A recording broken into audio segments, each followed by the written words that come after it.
Peter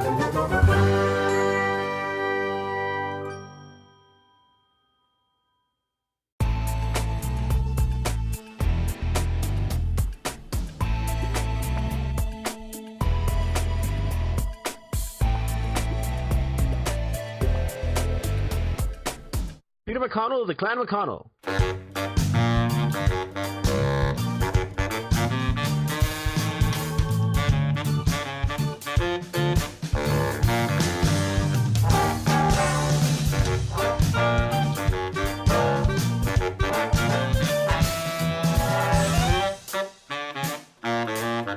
Hey everyone, and welcome to Bombad Radio. Today we have Peter McConnell on the show. He is an award-winning composer for video games. He's done lots of work on video games, from Hearthstone to Plants vs. Zombies to the Sly Cooper series to Star Wars: The Old Republic, Brutal Legends, Psychonauts, and even some music back in the day with the old LucasArts days with TIE Fighter and those flight simulator games, which I miss a lot. So welcome to the show, Peter. Thanks very much, Jeremiah. Great to be here. There's a lot of things we can talk about on your resume, a lot of different influences and so on. I have a question actually from one of my older brothers, because when we were younger, we all played TIE Fighter and X-Wing, and TIE Fighter versus X-Wing.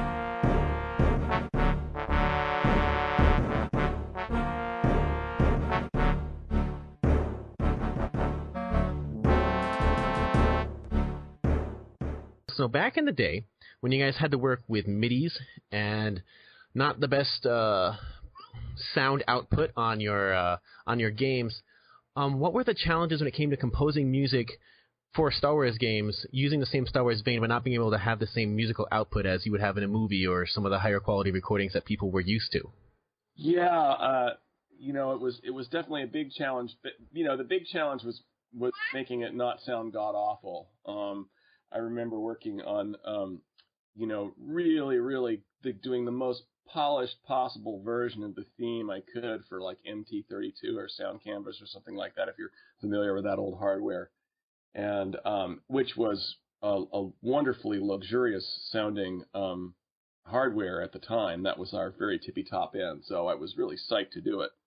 And I played it for a friend of mine who's audio software engineer at Lexicon, where I used to work before LucasArts, and knew a lot of sound guys, is friends with John Williams' mixer and so on. He's like, "Wow, that sounds really terrible." I was totally insulted. But it's very hard. It's very, very hard to do justice to something like John Williams music. Of any kind, let alone the Star Wars theme, without a room full of people who are like the best in the world playing it. So that was the big challenge for us, was really, I guess you could call it, in some ways, polishing a turd, where, we were just trying our hardest to make stuff sound punchy and alive and fun, on the hardware of the day. And I think now there's a certain nostalgia for that sound, which I totally get. But I will tell you, at the time, it was real hard work, getting it to sound in any way satisfactory to us. That makes a lot of sense, because I think from talking to people like Mark Grisky and Jesse Harlan, a lot of them have said that. By the way, if you hear a toddler, that's my son in the background. Oh, right. I think he's playing a puzzle game or something like that. Oh, right. Oh, he says hi. Hi, Bruce. But they were saying that it wasn't really until games like The Force Unleashed where they could really feel that they've delivered a John Williams-esque musical experience on a title. Do you agree with that sort of sentiment? I do, and I think that's one of the. I was there for almost 10 years, so I was ready to go when I left, but I do sort of I did kind of miss out on that opportunity to really do some of that music with the production values that they were later on able to bring to it. But you have worked with other titles that LucasArts has worked on. Like you worked on the Old Republic, yes. The Force Unleashed. I believe you helped do the orchestral arranging. World Republic, you did the Cantina music, right? Yeah. I and a team of 2 other fellows. Yeah. So I think when that game came out, there was 6 of you, right? When that game first came out, 6 of you actually did the composing, and now it's pretty much Jesse Harlan's game. I think Jesse, I think always was sort of the lead on those games. Actually, I can't. Jesse and Mark both did different roles on those games, depending on the game. So I guess they could probably tell you better who did what, but Jesse definitely sort of headed it up after a point, and I just did mostly what I did was that Cantina music. I did a couple other little cues here and there, but really just the Cantina music was what I did, and that's kind of my bailiwick is that whimsical thing. So I was psyched to do that. So this is a listener question. You said on sites like Moby Games and on your credits and so on, there's all these different roles that are listed. There's composer, there's arrangers, there's music and sound supervision, there's music and sound editing, and they just want to know, are these different hats for the same role, or what is the main difference between all these different roles, and why do they differentiate them beyond the editing? They were all different things that I did, yeah. We in the early days, people tended to wear more hats in the industry, and somewhat not always with the best result. I mean, there are some games with programmer actors that, honestly, those voice lines never should have seen the light of day. I'm not referring to anything that we did. I'm just being kind of snippy about that time, which had a romantic quality, like one guy in his garage could change the world, but at the same time, that one guy might not be the world's best voice actor. So I did everything from I did a lot of music editing, which was great schooling for me. Because it really got me intimately acquainted with, I think the only way that I've gotten more intimately acquainted with John Williams' music is because my daughter's such a fan of his music now, and we've listened to it together. I think that's the only level up I've gotten to the degree that I had in those days. And it was like going to school for free. You edit that music and you learn how it's put together. You learn what goes into what. And so that's one thing I did. I also did some voice acting, which I think the voice department was happy to relieve me of those duties as soon as they could.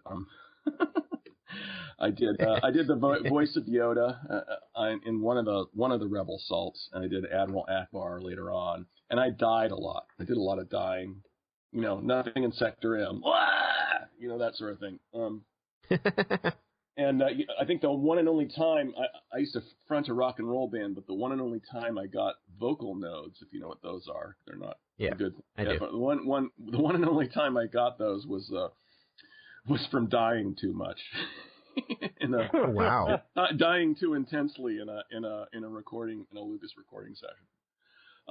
But yeah, there were a lot of things we did. I also co-designed the iMuse system, which was ostensibly why I was hired, was to help Michael Land develop that system, and we had been friends and bandmates before that, so we'd worked together a little bit, and so I came in sort of as a technical / music guy and kind of made the transition to music guy, and a lot of those hats that you refer to have to do with that transition. I want to ask one more question about LucasArts before I switch to a game which I'm quite sure that James here would really like to talk about. But so with with all your LucasArts games, which frankly you've worked on a ton. Basically, if it's a LucasArts game in the 90s, you worked on it in some way or another. Pretty much, yeah. I'm just curious, when it came to editing John Williams music or writing John Williams music or choosing to insert in the process, how challenging was it as an editor and a fan of John Williams music to have to cut things or shorten things or move things around? What was the process for having to choose, if you have a minute of music but you have to cut down a 4-minute recording that you like a lot? How did you decide, or how challenging was this to you as a fan of that music to be able to cut it down to its essence? Well, I didn't really have. I wasn't shy about it. I mean, I didn't really feel like I was in danger of messing with a crucible, as it were, or the music is written. That music is written to be edited. It's written to conform to a scene, and it's written in such a way that if the scene changes, it's not a disaster for the music editor to make it work. And so I think John Williams is probably almost every cue in on those Star Wars CDs ends with big low cello bass note that gradually fades out, and there's a reason for that, right? because it's gonna work a lot better to have a bass note that lasts too long than it is to have a bass note that doesn't last long enough. It just depends on how the scene ends, right? And that is not something that it can necessarily be predicted with 100% accuracy when you're writing the cue or orchestrating or scoring it or recording it. So I didn't feel like I was treading on anything. I didn't, I love the music, and he's pretty much the tippy top of film composers, ever, certainly living. But I didn't feel, like I needed to tiptoe through it. In fact, I felt very much empowered to do with it as I saw fit, especially that the movies had been made. We had games to make. A movie is a 2.5-hour experience, maybe, and a game can be a 40-hour experience. How are you going to make that work? That was the joy of it, really, was to take this music and put it into a new context. So, talking about what are the challenges of editing John Williams, I didn't really feel as though that I was treading on someone's territory or treading on something that's sacrosanct. Because the music is it's what it is. It's meant to be. It's meant to go with picture, and it's meant to go with the Star Wars universe, and we were very careful in everything that we did, perhaps with one exception, which I'll get to, of really trying to make an authentic Star Wars experience. So it was more just really fun to make that music work with different, dramatic contexts that came up in the games. And the exception that I just mentioned was I did do a heavy metal version of the Star Wars theme once, where we took my Marshall half stack and we basically all the guitar gear we could throw together. And Dave Levison, who's also an ex-Lucas guy now, and he was a guitar player. He's a fantastic musician and composer. We put together this version of the Imperial March with like Darth breathing and this guitar that 2 floors up from us in the building where LucasArts was, 2 floors up for us. People were calling people a floor down, calling people 1 floor up from us, telling them to turn it down.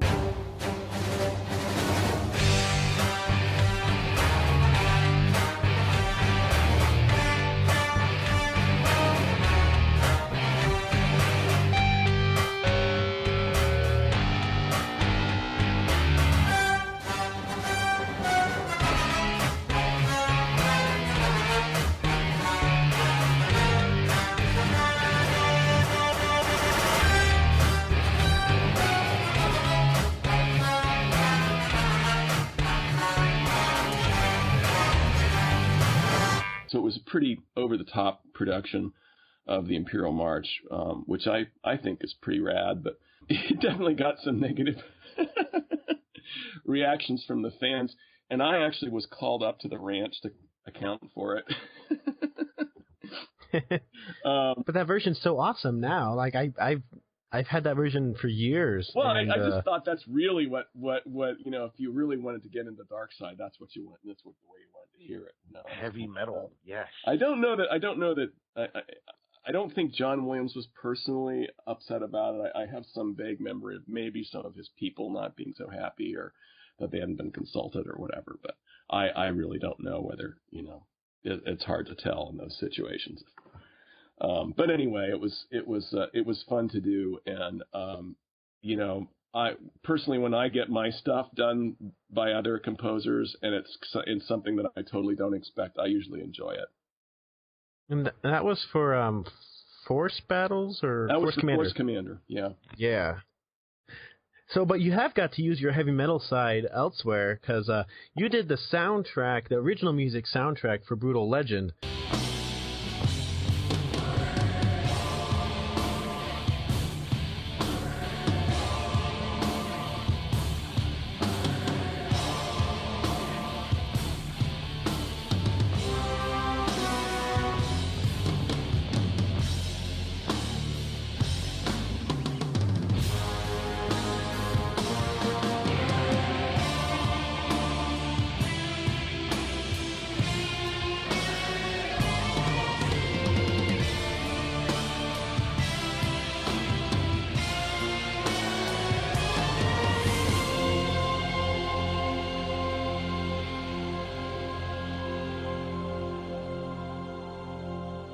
Which is a game full of other metal legends, from the late Lemmy to right.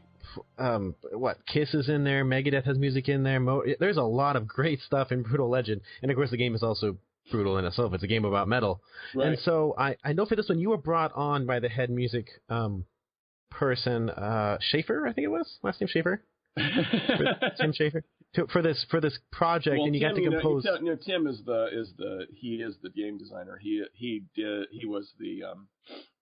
was the guy from LucasArts who did his first game was Day of the Tentacle, which was a collaboration with others. He also did Full Throttle and Grim Fandango, and I've that's why the game sounds so familiar. I've scored most of everything Tim's done, and we have a really amazing working relationship, and we've had through the years. And now, yes, certainly the game was his vision, and the music was also, he sent me a very carefully picked list of his favorite stuff from high school, to sort of get my ears refreshed. And definitely that direction came from him, and then for me it was just a matter of channeling my inner 14-year-old and getting into that world. And I was also lucky to work with an amazing guitarist named Bill Storkson, who he plays in a band called My Victim, and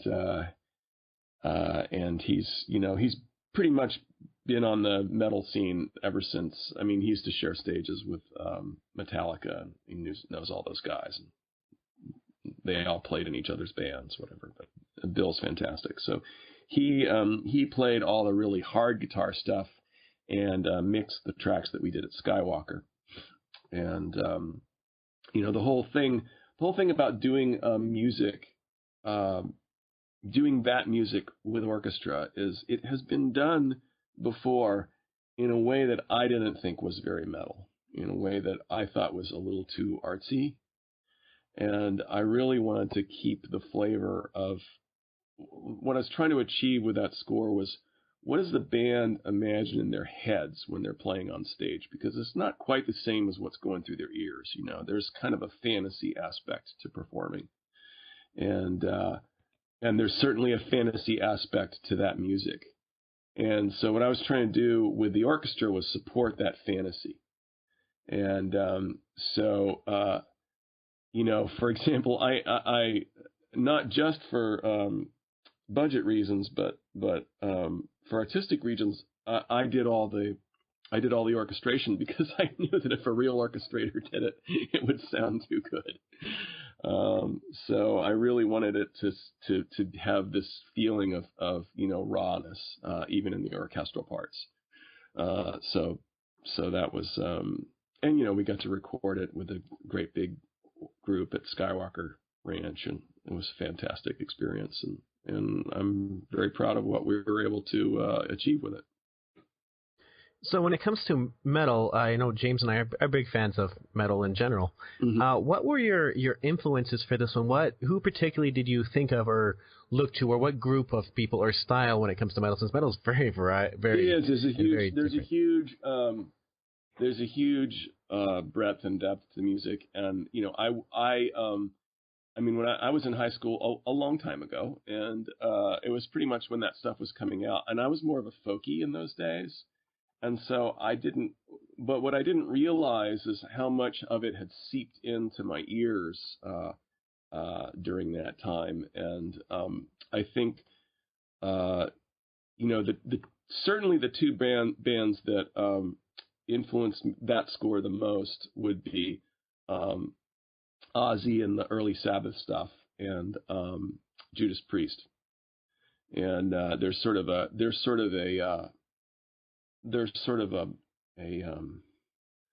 yin. We don't want to quite say yin yang, but there's a balance there because there's this incredible and Lemmy's as well, incredible sort of rawness with and direct line that to the adolescent mind that Ozzy has, and then with Judas Priest there's sort of more of this technical excellence.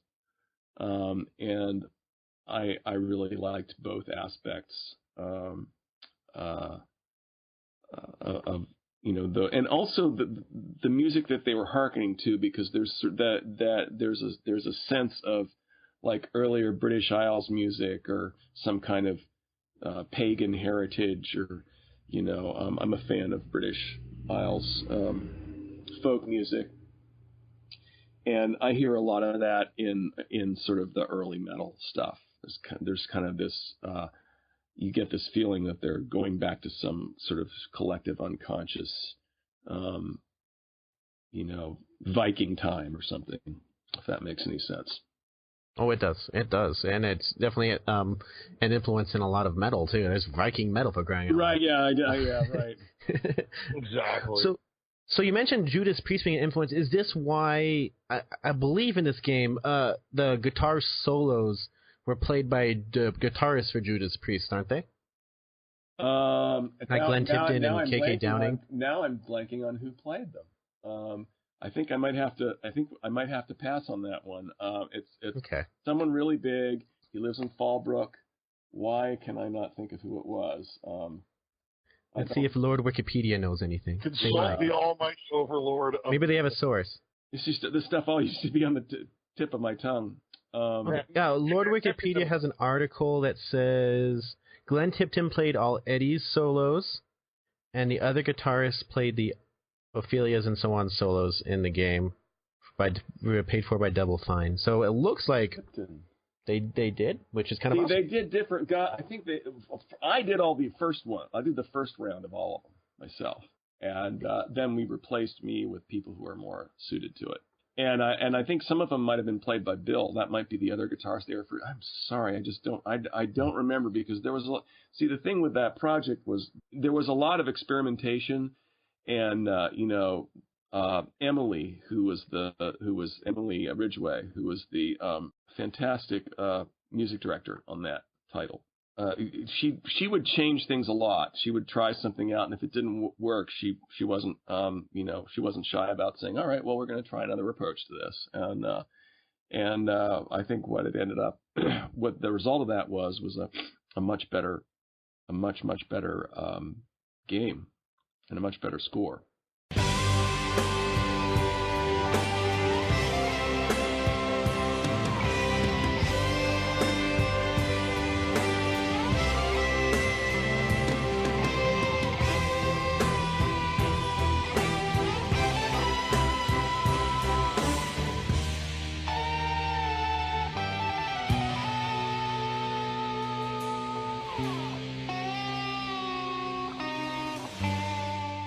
It was an awesome game, and the music, for a game that relies so much on the music for not just the story but the gameplay, it turned out pretty well. You guys did a very good job with Brutal Legend, and of course, Jack Black he's Jack Black as well, and he fits the game well.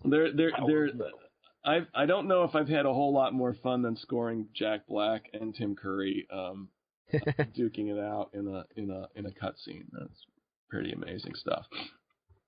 Did you know that they would both be doing that scene when you scored it, or did you score it and go, "Holy cow, that's who they got"? Oh no! I knew. Yeah, I knew. I knew when they got Tim. That was the big coup, and so perfect for the part. And I think I think that influenced how his music was developed. For sure, and of course Jack he was in there from the beginning, and Tenacious D is also, I have to say, an influence on the score as well. As it should be, it should be. And this came out just before. No, it must have been just after their movie, wasn't it? It was just after, yeah.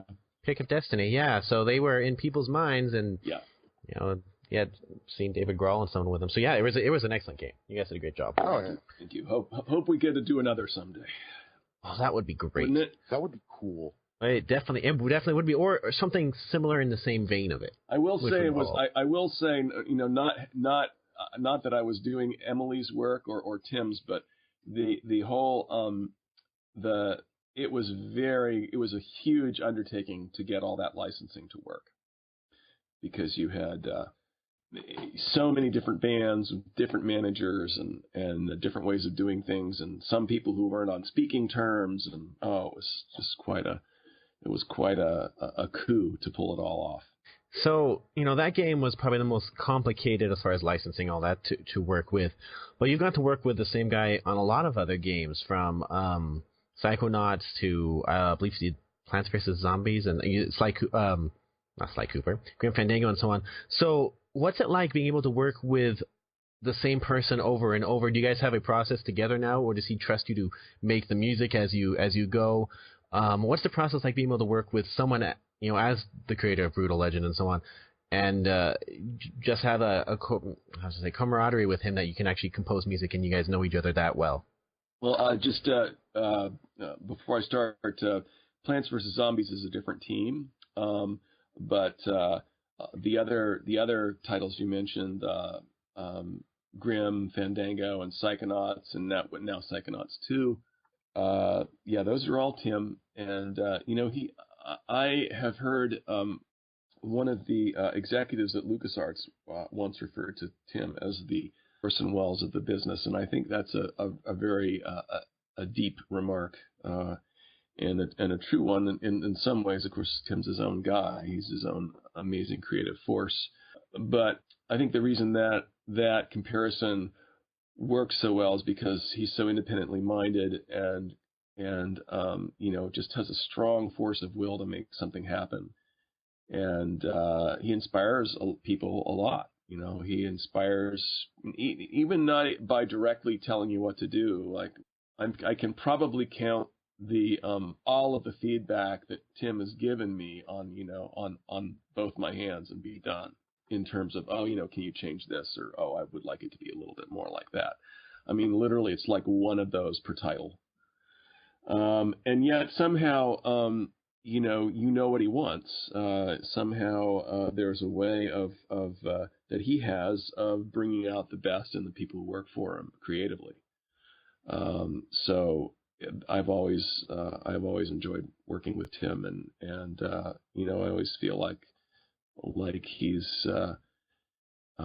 he's calling me to do something new and great every time we do a new project together. And this is a listener question, which, we might have one more after this one. But they want to ask about Broken Age, which is a game which was kickstarted. Yes.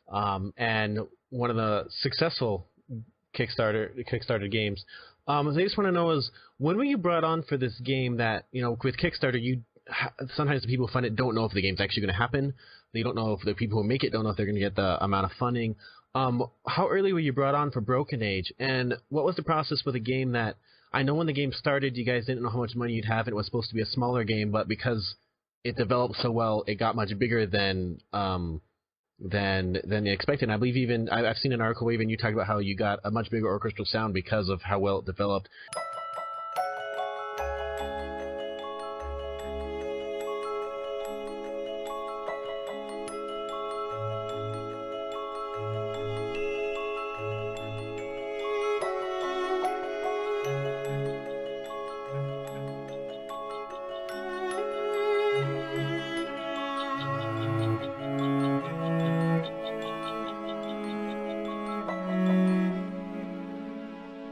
Can you talk about the process for Broken Age and Broken Age Act 2, I believe, is also out?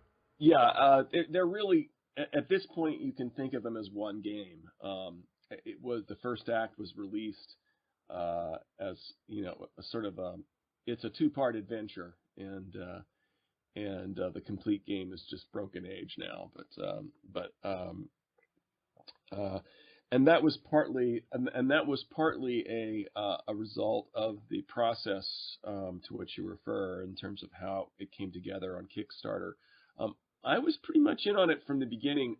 My recollection is it was like a Friday night when they had broken the Kickstarter record at the time for raising money. They had broken some kind of, it was either all time for all things on Kickstarter or for games or whatever. It was a huge record that they broke, though.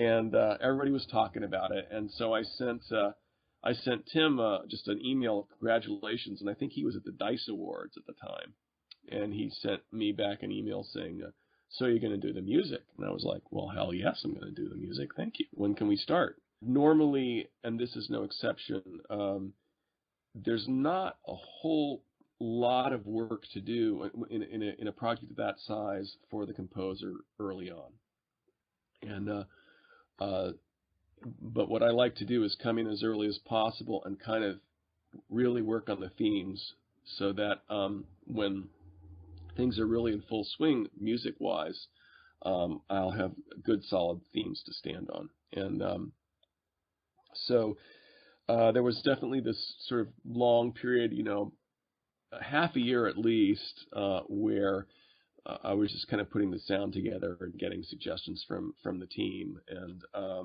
I remember running into Tim at the airport, and he said, "Have you seen the new Vela?"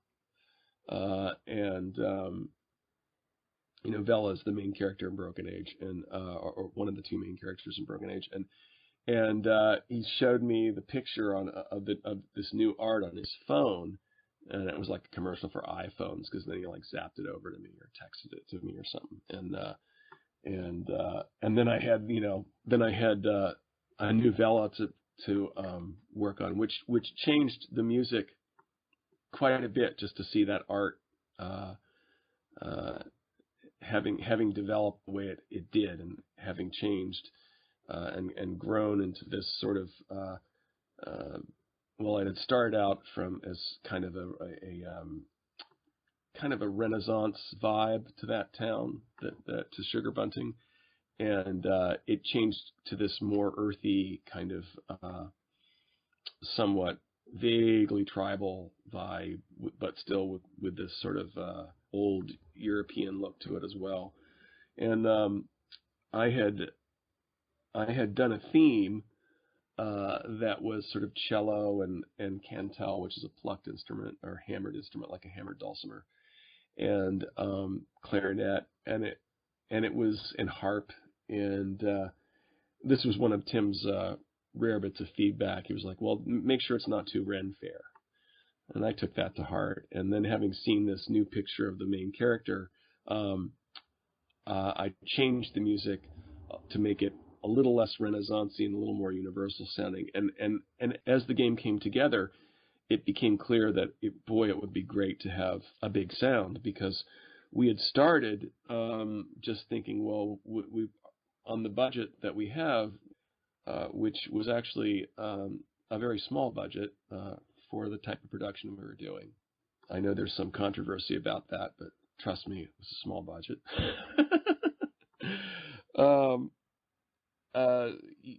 I didn't think that we were going to be able to afford more than 5 or 6 players, and But the game kept having these sort of bigger aspirations, you might say,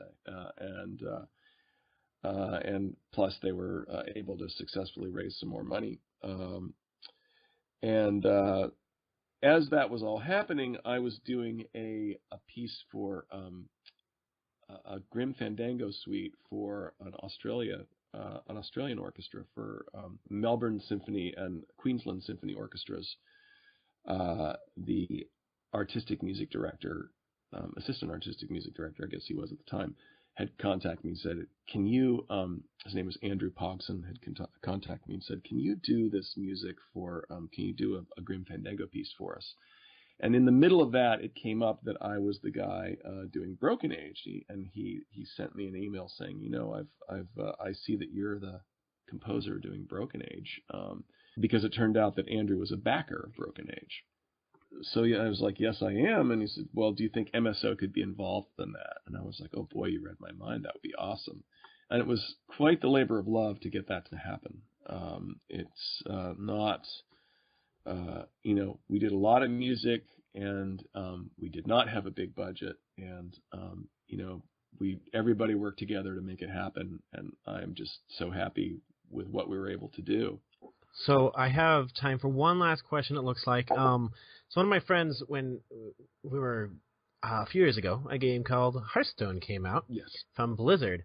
And I remember my friend was looking at the credits, and he goes, because he liked the music, and Blizzard tends to release soundtracks for their games, and, you know, he tend to listen to a lot of their music. And he was looking through the credits, and he goes, who the heck is Peter McConnell? Where's Russell Brower? Where's Jason Hayes? And all these people that he has tons of soundtracks for.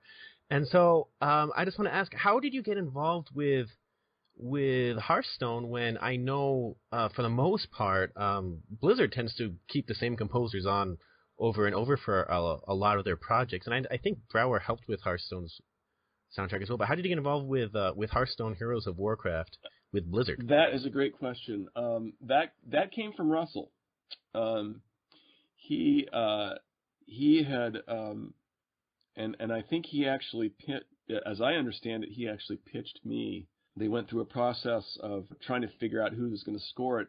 And the reason for that is they did not want the typical World of Warcraft sound. They intentionally did not want that sort of incredible, epic, larger-than-life martial sound that is so wonderful in World of Warcraft. They wanted something small and intimate and whimsical and a little different. And a lot of that came from Russell. So he contacted me and some other composers and said, you know, we're doing this game, and it's based on a card game that World of Warcraft has done in the past, and we want World of Warcraft themes, but we don't want it to sound like World of Warcraft. We want it to sound like something else. And he showed me the art, and I was like, yeah, I see what you mean. That does not look like, you know, that doesn't look like World of Warcraft. The initial art was actually was basically, they showed me the cards, which are a little different from the game. So I did a little demo for them, and they flew me down, and I saw them playing it in the game itself. I heard the music in the game itself, and what they had asked for originally was something whimsical, something sort of a little bit light orchestral, maybe something. I wouldn't want to say Bugs Bunny because that's not what they asked for, but something with just the mildest touch of humor to it, but still somehow evoke the Hearthstone world. And that's what I gave them.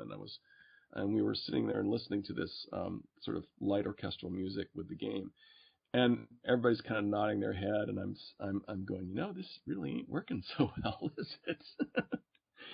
And so I actually watched a couple guys playing it who were experts, and a couple guys on the team who were absolute experts at the game.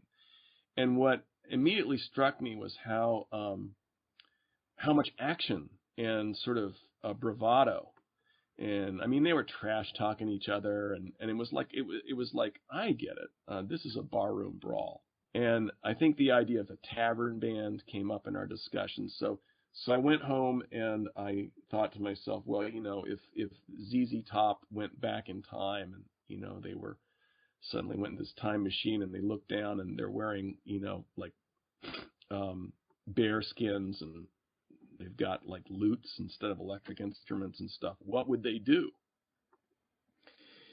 And that's kind of what I tried to evoke with the solo guitar stuff. So it's essentially what it is sort of a Celtic blues sort of score that very heavily refers to Hearthstone themes that are done by Russell and Jason and Neil and those wonderful composers. But it's very intentionally its own little world of the tavern, and it's worked out great. And it also gave me a chance to play acoustic guitar in a way that's very sort of, that kind of style of acoustic guitars has always been part of me. And so I just really lucked out to get a gig that it's like, oh, do the thing that you love to do on acoustic guitar. Oh, great, thank you. Well, sign me up. That's great. So yeah, that's the story behind that score, and it's really that's been, I think everybody who's worked on and works on Hearthstone has felt like, oh my goodness, we had no idea that it was going to get here, that it was gonna become this sort of iconic part of the Blizzard universe, and it really is. It's really cool to see. That's fantastic, and it looks like we're out of time. So to wrap it up, we're going to ask you one last question. Why don't you talk about some of anything you can talk about project-wise, or I know a month or so ago you just got nominated for an award for your video game music, so why don't we talk about that as far as your most recent things that you've been able to do? Sure. A little recently in the Gang Awards, Hearthstone and Plants vs. Zombies 2 and Broken Age were all nominated for Gang Awards, so that was exciting. And the week after, Broken Age was nominated for an ASCAP Composer's Choice Award, which is kind of a big deal. I mean, it's a Screen Awards for ASCAP, which is the Performance Rights Society for all composers out there for film and TV and video games. And so it was a big ceremony down in L.A., and Oliver Stone spoke, and it was just a real honor to be in that crowd. And the guy who did win, Austin Wintry, for Assassin's Creed Syndicate, I believe. Yes. And really just a fantastic score with beautiful songs. Was kind enough to give me a shout out from the stage. So I kind of felt like, oh wow, I didn't win, but this is almost better than winning, because I got a really kind acknowledgement from him. And so that was very cool. So it was a great experience, and it was a wonderful thing for Broken Age as well, because it was such an undertaking, such a labor of love, and so much went into the score, and I owe so much to the incredible group of performers who helped make it real. So it was nice to see it recognized on that stage. It was very cool. So let's quickly, do you guys have any, like, when it comes to composing music, it seems like voice actors, you guys are just kind of all one big band of friends that work together, because I know a lot of the scores you guys will literally, if you need help, you'll call your friend and say, will you help me with this track, or with this thing that's not coming together as quickly as I need it, and so on, while versus like some of the other bigger composers, like the movie composers, they don't talk to each other, but you guys can be like, well, if I can't do this, I'll call my friend here who will do this. Are you guys like all friends in the video game? Yes, we are. I mean, I think it's too, and I don't know. I can't speak for the movie world. I have friends who do some film music, and I don't know if it's. I think there's a lot of camaraderie among composers in general. I mean, I certainly felt that at the ASCAP Awards. We are in competition, of course, and in the games business in particular, it's tough competition, because when you're not working, you're just not making any money. It's just the way the economics of it work. So not like other fields where you might have some royalties coming in. So you would think in that kind of an environment, things would be pretty cutthroat. But they're not. I think a reason for that is that we all have worked together. We all sympathize with each other's situation. We all, relate to what the other fellow is going through or the other gal is going through.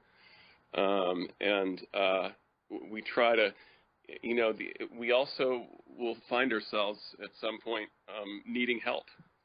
You might have a really tough deadline, and you need to bring in some help, and you need to be on good terms with all the other folks in your business in order to do that kind of thing. So, I think there's a certain because it's a small world as well, because the games industry is a little smaller than some of the other entertainment industries. not by much these days, but still, everybody knows everybody, and you just everybody just kind of likes everybody. I don't know how else to put it. It's a really great business to be in. Well, that's fantastic to hear, and thank you so much for being on. And just so listeners know, we're going to be sending this interview off with some of the music that you did for a little series that we all missed from LucasArts, Escape to Monkey Island. Yeah, that's a lot of fun. Yeah, that was a remake, but that was done in 2010 with live instruments. So it's nice to hear that music that we did, for the synthesizers realized by live musicians. Actually, I think one of the live musicians was me on some of those tunes. I don't think I sent you that though.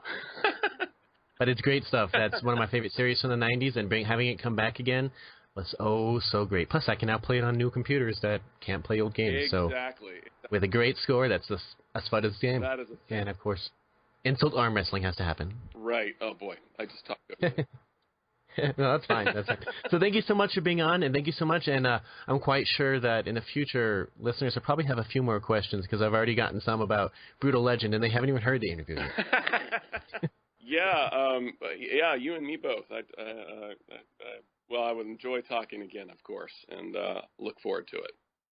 So thank you so much for your time, and we'll enjoy the rest of your day, and good luck on the stuff you're composing now, because I look forward to hearing it. Thank you, Jeremiah.